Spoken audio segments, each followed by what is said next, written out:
People are calling me and telling me, don't say anything, stay in your lane, be quiet, sit down, you will lose your seat, they won't vote for you. Fight, don't fight. What the do I have to do in this council in order to get respect as a black woman? I'm not afraid of anybody here. When I make a mistake, I will be clear. I don't hate you as a white woman. I don't hate you as a white man. I am sick and tired of this body so stupidly racially divided, so afraid, so depraved. People with no faith because they are afraid of their losing their advancement. They're afraid of bargaining. They're afraid of leveraging. These people have, oh my God, I can't even call you cowards because desperation deserves mercy.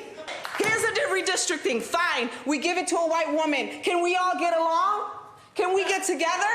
Can we love each other now? Can we make sure that black and brown babies don't die? Can we make sure that cops don't kill?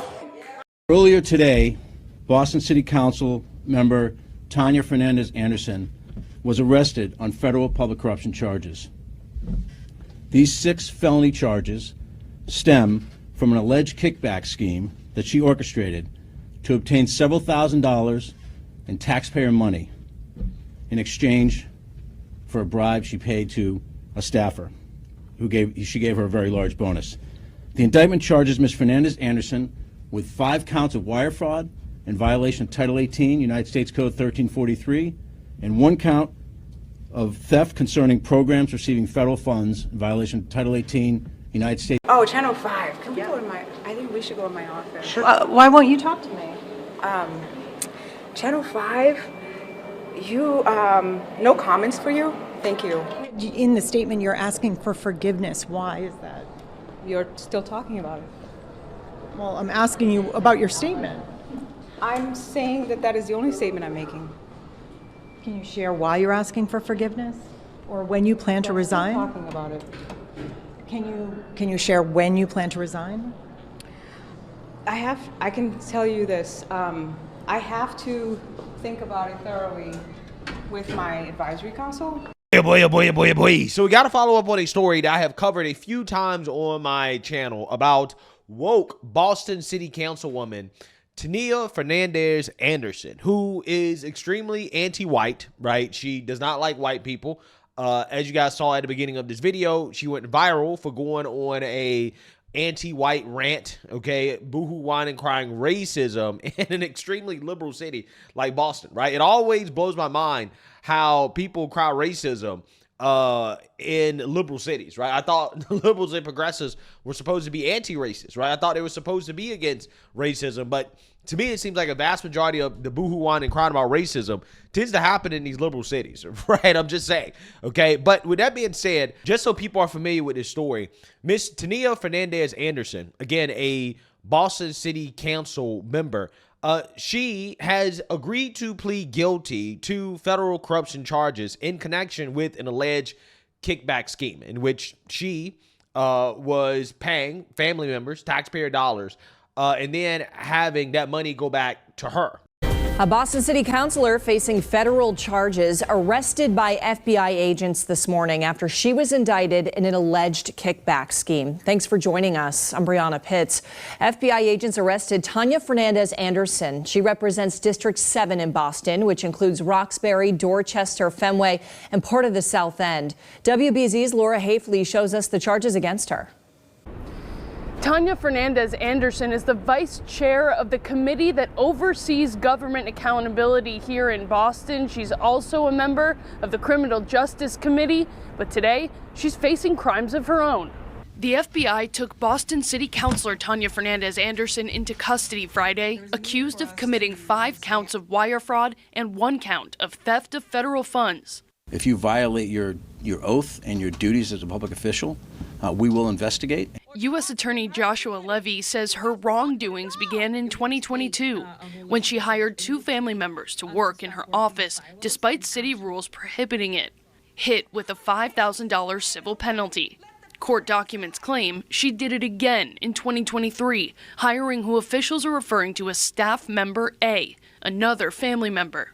And in around that same time in 2023, Ms. Fernandes Anderson, the grand jury alleges, hatched this scheme to funnel bonus payments, taxpayer money into her own pocket.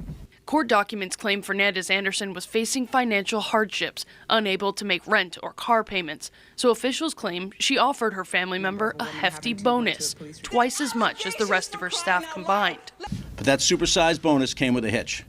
The bonus was more than $10,000, but the counselor directed her family member to kick back $7,000 to put in her own pocket. The two exchanged the money in a city hall bathroom in June of 2023, the meetup shown in these texts. As alleged, not only was these taxpayers' funds being stolen, but it was happening right in the building where she works. In a statement this week, the counselor denied the accusations, reassuring her constituents she is still committed to the job, writing, "I'm always transparent with you and always available. My job is to show up and fight for you, and I'll continue to do just that." Friday morning, Boston Mayor Michelle Wu asked the city councilor to resign. Yeah, so you seen that, you heard that, okay? In my opinion, the loudest are always the guiltiest, okay?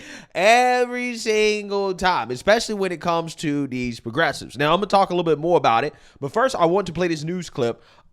Basically, this is a current update on the situation.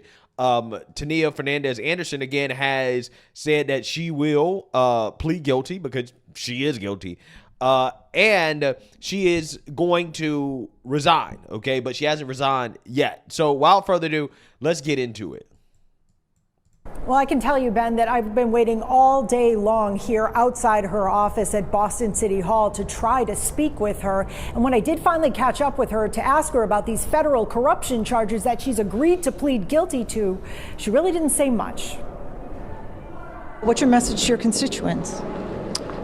I've answered you already. You haven't. I have. You said you can't No, talk. I made a statement and I said, please respect my privacy. Embattled Boston City Councilor Tania Fernandes Anderson dodging our questions. She showed up for a city council meeting one day after agreeing to plead guilty to federal corruption charges. At first refusing to talk with us, appearing to record us with her cell phone before handpicking another reporter to speak to.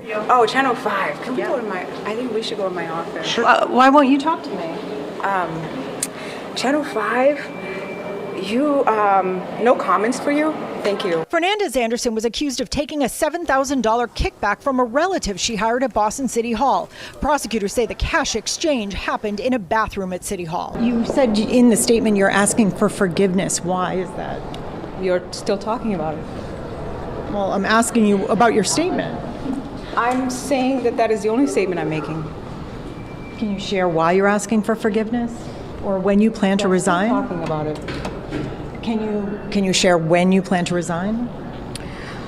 I can tell you this. I have to think about it thoroughly with my advisory council. The decision certainly has to include them.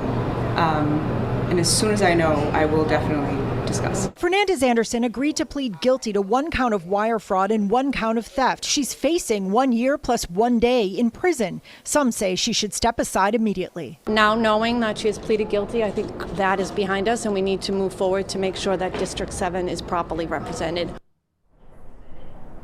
Now, Fernandes Anderson is still a Boston City Councilor. She's still collecting a city paycheck. And even though she's agreeing to plead guilty to federal corruption charges, they can't hold a special election for her seat until she officially resigns, which she has yet to do.